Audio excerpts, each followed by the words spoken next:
Hey everyone, hope all of you guys are doing well. So, ഇന്ന് നമ്മൾ Indian car market നമ്മൾ നോക്കുകയാണെങ്കിൽ നമ്മുടെ മാർക്കറ്റ് ഡോമിനേറ്റ് ചെയ്യുന്നത് ഓൾമോസ്റ്റ് സിമിലർ ലുക്കിംഗ് ആയിട്ടുള്ള കാർസ് ആണ്, പ്രത്യേകിച്ച് കോമ്പാക്ട് എസ് യു വികൾ അല്ലെങ്കിൽ ക്രോസ് ഓവേഴ്സ്. സോ ഒരു 10 12 വർഷം മുമ്പ് നമ്മൾ നോക്കുകയാണെങ്കിൽ നമുക്ക് മനസ്സിലാവും നമ്മുടെ മാർക്കറ്റിൽ പലതരത്തിലുള്ള ഹാച്ച് ബാക്സും സെഡാൻസും അതുപോലെ എസ് യു വിസും ഓപ്ഷൻസ് ആയിട്ട് നമുക്ക് അവൈലബിൾ ആയിരുന്നു. പക്ഷേ BS6 വന്നതിന് ശേഷമാണ് നമ്മുടെ നാട്ടിൽ ഈ ഒരു സിമിലർ ലുക്കിംഗ് ആയിട്ടുള്ള ഓൾമോസ്റ്റ് സിമിലർ ടെയിൽ ലാംപ്സും സിമിലർ ബോഡി ഷേപ്പും ഉള്ള ഈ compact S U Vs dominate ചെയ്യാൻ തുടങ്ങിയത്. അപ്പോ എന്തുകൊണ്ടാണ് നമുക്ക് ഇങ്ങനെ സിമിലർ ലുക്കിംഗ് ആയിട്ടുള്ള കാർസ് കിട്ടുന്നതെന്നും അതുപോലെ തന്നെ ഗ്ലോബൽ ബ്രാൻഡുകളൊന്നും നമ്മളുടെ മാർക്കറ്റിൽ എന്തുകൊണ്ട് കാർ വിൽക്കുന്നില്ല എന്നുള്ളതിനെ കുറിച്ചിട്ട് നമ്മൾ ഡീറ്റെയിൽഡ് ആയിട്ട് ഡിസ്കസ് ചെയ്യുന്നതായിരിക്കും. മാർക്കറ്റ് സൈസ് നമ്മൾ നോക്കുകയാണെങ്കിൽ ചൈനയ്ക്കും US-നും ശേഷം ലോകത്തിലെ തന്നെ മൂന്നാമത്തെ വലിയ കാർ മാർക്കറ്റാണ് ഇന്ത്യ. പക്ഷേ ഇത്ര വലിയ കാർ മാർക്കറ്റ് ആയിരുന്നിട്ടും പല ഗ്ലോബൽ ബ്രാൻഡുകളും അവരുടെ കാറുകൾ ഇന്ത്യയിൽ യഥാർത്ഥത്തിൽ വിൽക്കുന്നില്ല. മാത്രമല്ല, ഇന്ത്യയിൽ ആക്റ്റീവായി ഉണ്ടായിരുന്ന ഫോർഡ്, ഫിയറ്റ്, ഷെവി, മിസ്റ്റുബിഷി പോലെയുള്ള ഗ്ലോബൽ ബ്രാൻഡുകൾ ഇന്ത്യൻ മാർക്കറ്റിൽ നിന്ന് വിട്ടുപോവുകയും ചെയ്തു. ഇതിനു പുറമെ മറ്റു പല ഗ്ലോബൽ ബ്രാൻഡുകൾ അവരുടെ കാറുകൾ ഇന്ത്യയിൽ വിൽക്കാൻ വില്ലിംഗ് ആവാത്ത ഒരു സ്ഥിതിയും വന്നു. ഇതിനു പുറമെ സെഡാൻസും ഹാച്ച് ബാക്സും MPVയും ഹോട്ട് ഹാച്ച് സെഗ്മെന്റുകളൊക്കെ ഓൾമോസ്റ്റ് ഇല്ലാതായി എന്ന് തന്നെ പറയാം. കാര്യം ഇവരൊക്കെ വിരലിൽ എണ്ണാവുന്ന കുറച്ച് കാറുകൾ മാത്രമേ ഇന്ത്യൻ മാർക്കറ്റിൽ ഇറക്കുന്നുള്ളൂ. സോ എന്തുകൊണ്ടാണ് നമ്മളുടെ ഇന്ത്യൻ മാർക്കറ്റ് ഇങ്ങനെ സിമിലർ ലുക്കിംഗ് കാർസ് ഡോമിനേറ്റ് ചെയ്യുന്നതെന്നും അതിനു പുറമെ മറ്റു പല ഗ്ലോബൽ ബ്രാൻഡുകളും റീബാഡ് ചെയ്തിട്ട് മറ്റു കമ്പനികളുടെ കാറുകൾ എന്തുകൊണ്ട് ഇന്ത്യയിൽ വിൽക്കുന്നു എന്നുള്ളതിനെ കുറിച്ചിട്ട് നമുക്ക് നോക്കാം. ഇന്ത്യൻ കാർ മാർക്കറ്റ് നമ്മൾ ശരിക്കും നോക്കുകയാണെങ്കിൽ ഇത് ഭയങ്കര പ്രൈസ് സെൻസിറ്റീവ് ആയിട്ടുള്ള ഒരു മാർക്കറ്റാണ്. അതായത് വില തുച്ഛം ഗുണം മെച്ചം എന്നുള്ള ഒരു തീമിൽ പിടിച്ചു നിന്നാൽ മാത്രമേ ഇന്ത്യൻ കാർ മാർക്കറ്റിൽ ഒരു കമ്പനിക്ക് പിടിച്ചു നിൽക്കാൻ പറ്റുള്ളൂ. അതായത് പെർ ക്യാപിറ്റ ഇൻകം വെച്ച് നമ്മൾ നോക്കുമ്പോൾ ഇന്ത്യയിലെ ഒരു സാധാരണക്കാരന് ഒരു കാറ് വാങ്ങുക എന്നുള്ളത് ഇപ്പോഴും ഭയങ്കര എക്സ്പെൻസീവ് ആയിട്ടുള്ള ഒരു കാര്യമാണ്. ഈ കാര്യം കൊണ്ട് തന്നെ പെർ യൂണിറ്റ് ഒരു കാർ വിൽക്കുന്ന സമയത്ത് ഏറ്റവും ലീസ്റ്റ് പ്രൈസിൽ വിറ്റാൽ മാത്രമേ ഇങ്ങനെ പ്രൈസ് സെൻസിറ്റീവ് ആയിട്ടുള്ള ഒരു മാർക്കറ്റിൽ പിടിച്ചു നിൽക്കാൻ പറ്റുള്ളൂ. അപ്പോൾ ഇന്ത്യൻ കാർ മാർക്കറ്റിൽ ഇൻവെസ്റ്റ് ചെയ്യുന്ന സമയത്ത് ഒരു കമ്പനിക്ക് പ്രോഫിറ്റ് ലഭിക്കണം എന്നുണ്ടെങ്കിൽ അവർക്ക് മാസ് മാർക്കറ്റ് പിടിച്ചടക്കി ഒരുപാട് കാറുകൾ വിറ്റാൽ മാത്രമേ ഇതിന് സാധിക്കുകയുള്ളൂ. സോ നമ്മളൊന്ന് നോക്കിയാൽ മനസ്സിലാവും, ചീപ്പ് ആൻഡ് റിലയബിൾ ആയിട്ടുള്ള കാറുകൾ വിൽക്കുന്ന കമ്പനികളുടെ അണ്ടറിലാണ് ഇന്ത്യൻ മാർക്കറ്റ് പിടിച്ചു നിൽക്കുന്നത്. ഉദാഹരണത്തിന് 2023 ഇന്ത്യയിൽ വിറ്റ കാറുകളുടെ കണക്ക് പ്രകാരം ഇന്ത്യയിൽ മൊത്തം വിൽക്കുന്ന കാറുകളുടെ 41.6% സുസുക്കിയും ഇതിനു പിന്നാലെ 14.7% ഹുണ്ടായും 13.4% ടാറ്റയും ബിഗ് SUV സെഗ്മെന്റ് ഡോമിനേറ്റ് ചെയ്ത് 10.6% മാർക്കറ്റ് ഷെയറുമായി മഹീന്ദ്രയും 6.2%വും 5.4%വുമായി കിയയും ടൊയോട്ടയുമാണ് ഉള്ളത്. സോ ഇതിൽ നിന്ന് നമുക്ക് മനസ്സിലാവും ഇന്ത്യൻ മാർക്കറ്റിന്റെ 90%വും വെറും 5 കമ്പനികളുടെ അണ്ടറിലാണ് വരുന്നത്. ഈ ഒരു കാര്യം കൊണ്ട് തന്നെ ഇന്ത്യൻ മാർക്കറ്റിലേക്ക് ഒരു പുതിയ ബ്രാൻഡ് എൻ്റർ ചെയ്യുകയാണെങ്കിൽ അവർക്ക് അത്രയും പ്രൊഡക്ഷൻ കപ്പാസിറ്റി ഉള്ള ഒരു കമ്പനി സ്ഥാപിക്കുകയും പ്രൈസ് സെൻസിറ്റീവ് ആയ മാർക്കറ്റിൽ ചീപ്പായിട്ട് കാറുകൾ വിൽക്കേണ്ട ഒരു ആവശ്യകതയുണ്ട്. സോ ഇങ്ങനെ ലോ മാർജിനും ഹൈ റിസ്ക്കും ഉള്ള ഇന്ത്യൻ മാർക്കറ്റിലേക്ക് എൻ്റർ ചെയ്ത് കഴിഞ്ഞാൽ അവർക്ക് ലോസ് വരാൻ ചാൻസസ് കൂടുതലാണ് എന്നുള്ളത് കൊണ്ട് തന്നെയാണ് പല ഗ്ലോബൽ ബ്രാൻഡുകളും ഇന്ത്യൻ മാർക്കറ്റിലേക്ക് എൻ്റർ ചെയ്യാത്തത്.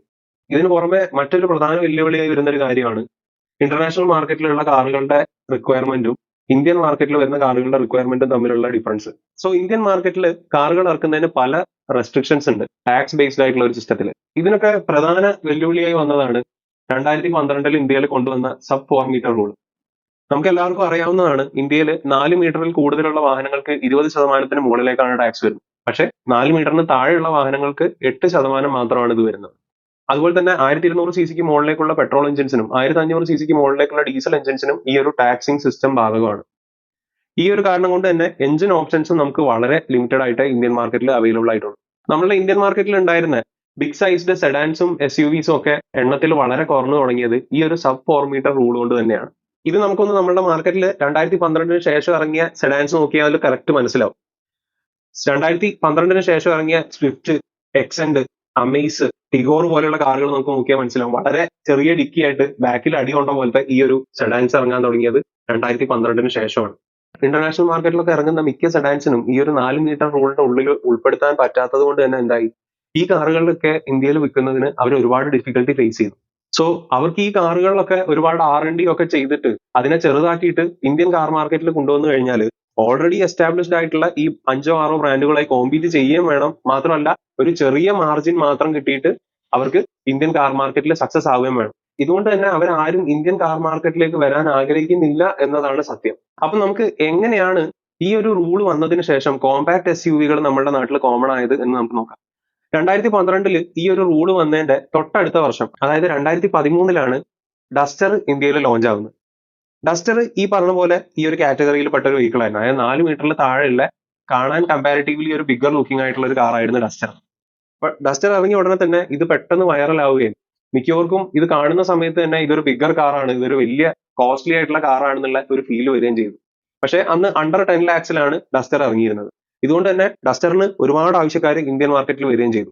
സോ ചെറിയ പൈസക്ക് ഇങ്ങനെ ഒരു ബിഗർ ലുക്കിംഗ് കാർ വേണം എന്നുള്ള ഇന്ത്യൻ കസ്റ്റമേഴ്സിന്റെ ഒരു ആവശ്യകത കണ്ടപ്പോൾ മറ്റു പല ബ്രാൻഡുകളും ഇതുപോലെ തന്നെ 4 മീറ്ററിൽ താഴെയുള്ള കോമ്പാക്ട് SUV-കൾ നിർമ്മിക്കാൻ നിർബന്ധിതരായി. അങ്ങനെ പിന്നീട് Brezza, Sonet, Creta, Nexon, Taigun, Venue പോലെ ഈ 4 മീറ്ററിൽ താഴെയുള്ള സിമിലർ ബോഡി സ്റ്റൈൽസ് ഉള്ള കാറുകൾ ഇന്ത്യൻ മാർക്കറ്റ് ഡോമിനേറ്റ് ചെയ്യാൻ തുടങ്ങി. ഗ്ലോബൽ മാർക്കറ്റിൽ ഇറങ്ങുന്ന കാറുകൾക്കൊന്നും ഈ ഒരു സബ് 4 മീറ്റർ റൂളിന്റെ ഒരു റെസ്ട്രിക്ഷൻ ഇല്ലാത്തതുകൊണ്ട് തന്നെ അവർ മിക്ക കൺട്രീസിലും ഈ ഒരു ബിഗർ കാർസ് തന്നെയാണ് വിറ്റുകൊണ്ടിരിക്കുന്നത്.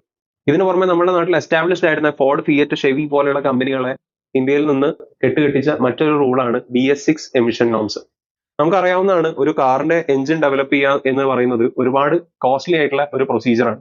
ഈ ഒരു എഞ്ചിൻ ഡിസൈനിങ്ങിൽ ഒരുപാട് കോസ്റ്റ് ഇൻവോൾവ് ആയതുകൊണ്ട് തന്നെ ആവറേജ് പെർഫോമിംഗ് ആയിട്ട് ഇന്ത്യയിൽ നിന്നിരുന്ന ഗ്ലോബൽ ബ്രാൻഡുകളൊക്കെ ഇന്ത്യയിൽ നിന്ന് വിട്ടുപോയി. ഇതിൽ പെട്ടതാണ് ഫോർഡും, ഷെവിയും, ഫിയറ്റും, മിസ്റ്റുബിഷിയും ഒക്കെ. കാരണം ചെറിയ മാർജിൻ മാത്രമുള്ള ഈ ഒരു മാർക്കറ്റിൽ കുറച്ച് വണ്ടികൾ വിൽക്കാൻ വേണ്ടി മാത്രമായിട്ട് ഈ ലോ പവേർഡ് എഞ്ചിൻസിന്റെ മുകളിൽ ഒരുപാട് R&D ചെയ്യുന്നത് ഫീസിബിൾ അല്ല എന്ന് അവർ മനസ്സിലാക്കിയോണ്ടാണ് അവർ ഇന്ത്യൻ കാർ മാർക്കറ്റിൽ നിന്ന് വിട്ടുപോയത്. ഇങ്ങനെ സ്ട്രഗിൾ ചെയ്ത് നിൽക്കുന്ന സമയത്ത് ഇടിവെട്ടിയവനെ പാമ്പ് കടിച്ച് എന്ന് പറയുന്ന പോലെ സേഫ്റ്റി റെഗുലേഷൻസും കൂടി അങ്ങോട്ട് കഴിപ്പിച്ചപ്പോൾ ഇവർക്ക് ഇന്ത്യൻ മാർക്കറ്റിൽ നിൽക്കാൻ ഗത്യന്തരം ഇല്ലാതായി. അങ്ങനെയാണ് അവര് ഇന്ത്യൻ മാർക്കറ്റ് വിട്ട് പോയത്. അങ്ങനെ ഈ ബ്രാൻഡുകൾ പോയപ്പോൾ അവരുടെ എല്ലാ കാറുകളും ഇന്ത്യൻ മാർക്കറ്റിൽ നിന്ന് അപ്രത്യക്ഷമായി. ഉദാഹരണത്തിന് ഫോർഡ് പോയപ്പോൾ അവരുടെ 5 കാറും കൊണ്ടാണ് പോയത്. ഷെവി പോയപ്പോൾ അവരുടെ 6 മോഡൽസ് ഇന്ത്യൻ മാർക്കറ്റിൽ നിന്ന് അപ്രത്യക്ഷമായി. ഈ ഒരു എമിഷൻ നോംസ് വന്നതോടുകൂടി തന്നെയാണ് ഹോട്ട് ഹാച്ച് സെഗ്മെന്റ് ഇന്ത്യൻ മാർക്കറ്റിൽ ഓൾമോസ്റ്റ് ഇല്ലാതായത്. ഇത് വന്നപ്പോൾ പോയ കാറുകളാണ് ടിയാഗോ JTP, ബലേനോ RS, ഹുണ്ടോ അപാർത്ത് പോലെയുള്ള കാറുകൾ. ഇനിയിപ്പോ ആകെ നമ്മുടെ മാർക്കറ്റിൽ എക്സിസ്റ്റിംഗ് ആയിട്ടുള്ളത് എൻലൈനും അതുപോലെ തന്നെ ഇനി വരാൻ പോകുന്ന ടാറ്റന്റെ അൾട്രോസ് റേസറുമാണ്. ഇതിനു പുറമെ MPV സെഗ്മെന്റും ഓൾമോസ്റ്റ് ഇന്ത്യൻ മാർക്കറ്റിൽ ഇല്ലാതായി എന്ന് തന്നെ പറയാം. മറാസോ, ലോഡ്ജി, ഇവാലിയ, BRV, മൊബിലിയോ പോലെയുള്ള കാറുകളൊക്കെ ഇന്ത്യൻ മാർക്കറ്റിൽ നിന്ന് അപ്രത്യക്ഷമായി. ഇതിന് മറ്റൊരു കാരണം എന്താണെന്ന് വെച്ച് കഴിഞ്ഞാൽ MPV സെഗ്മെന്റ് ഡോമിനേറ്റ് ചെയ്യുന്ന യഥാർത്ഥത്തിൽ 2 കാറുകളാണ്. താഴെ കടയിൽ നമ്മൾ നോക്കുകയാണെങ്കിൽ എർട്ടിഗയും, മുകളിൽ നോക്കുകയാണെങ്കിൽ ഇന്നോവയും. ഇതിന് പുറമെ ഇങ്ങനെ സിമിലർ ലുക്കിംഗ് കാറുകൾ ഉണ്ടാവുന്നതിന്റെ ഒരു പ്രധാന കാരണം ഈ റീബാഡ്ജിങ്ങിന്റെ ഇഷ്യൂ ആണ്. നമുക്കറിയാം, ടൊയോട്ടക്ക് ഇതേപോലെ ഗ്ലോബൽ മാർക്കറ്റിൽ ഇങ്ങനെ ചെറിയ കാറുകൾ ഉണ്ടാക്കാത്തതുകൊണ്ടാണ് അവര് സുസുക്കിന്റെ കാറുകൾ എടുത്തിട്ട് ഇങ്ങനെ റീബാഡ് ചെയ്തിട്ട് ഇന്ത്യൻ മാർക്കറ്റിൽ ഇറക്കുന്നത്. ഇതുപോലെ തന്നെ വോക്സ്വാഗണും, സ്കോഡയും, നിസാനും, റെനോയും ഇങ്ങനെ റീബാഡ് ചെയ്തിട്ട് കാറുകൾ ഇറക്കുന്നതും ഇങ്ങനെ സിമിലർ ലുക്കിംഗ് കാറുകൾ ഇന്ത്യൻ മാർക്കറ്റിൽ കൂടുന്നതിന്റെ ഒരു ചെറിയ ഘടകമാണ്. സോ ഈ ഒരു പാറ്റേൺ നമുക്ക് ഒബ്സർവ് ചെയ്താൽ മനസ്സിലാവും, ഇന്ത്യൻ കാർ മാർക്കറ്റിന്റെ ഈ വില തുച്ഛം ഗുണം മെച്ചം എന്നുള്ള നേച്ചർ തന്നെയാണ് മറ്റ് പല ഗ്ലോബൽ ബ്രാൻഡുകളെ ഇന്ത്യയിലേക്ക് കൊണ്ടുവരാത്തതും അതുപോലെ തന്നെ എക്സിസ്റ്റിംഗ് ആയിട്ടുള്ള ഗ്ലോബൽ ബ്രാൻഡുകളെ ഇവിടുന്ന് കെട്ടുകെട്ടിച്ചതും. ഇന്ത്യ പോലെ പോപ്പുലേറ്റഡ് ആയിട്ടുള്ള ഒരു കൺട്രിയിൽ മലിനീകരണം നിയന്ത്രിക്കാൻ വേണ്ടിയിട്ട് എമിഷൻ നോംസ് ഘടിപ്പിക്കുന്നത് നല്ലതാണെങ്കിലും ഈ സബ് 4 മീറ്റർ റൂൾ കൊണ്ട് ഇല്ലാതാവുന്ന കുറെ കാർ സെഗ്മെന്റുകൾ ഉണ്ട്. ഉദാഹരണത്തിന് സെഡാൻസ്, സ്റ്റേഷൻ വാഗൻസ്, MPVs പോലത്തെ സെഗ്മെന്റുകൾ. സോ ഈ ഒരു റൂള് നല്ലതിനാണോ അല്ലെങ്കിൽ ചീത്തതിനാണോ? Do let me know your opinion in the comment section, and moreover, if you like the video, don't forget to subscribe.